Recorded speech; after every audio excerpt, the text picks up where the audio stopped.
Güzellikte mağrur hem miskin, süren içre pichirlar temkin. Bekişleri telve hem keskin.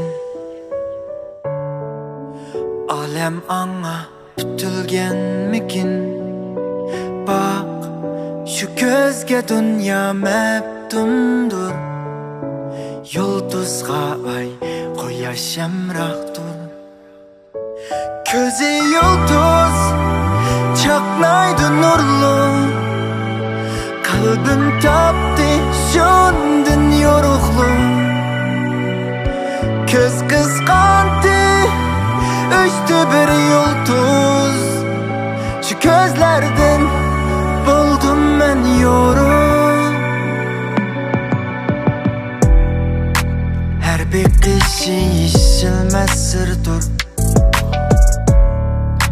Kayga baksa yıldız dolgan nur. Bak şu gözge arzu tuğular.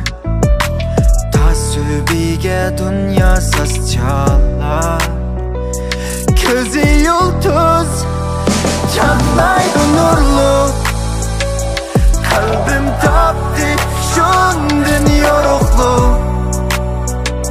Köz kıskandı öçtü bir yıldız.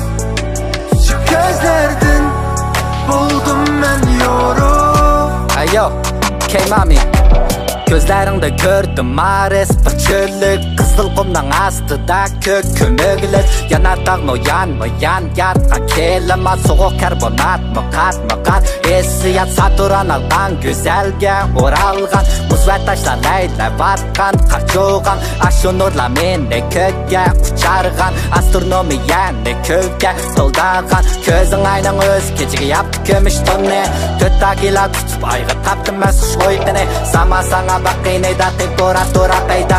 Akar yıldız akınida es kıldım çaksızlıkne. Közüngni bütün goya atlatın kade yerak. Borandaki cimcitlik hudde çişteki kırgak. Metan ondu bulup kayda kılar kaynam. Senin bekişinde taptım ahirat paraga taram. Gözleri de yıldız arar ret.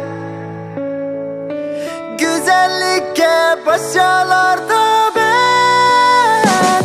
Gözü yıldız çaknaydı nurlu. Kalbim taptı şundun yoruqlu. Bak şu gözge arzu tuğular. Tasübige dünya saz çalar. Közü yıldız çaknaydı nurlu.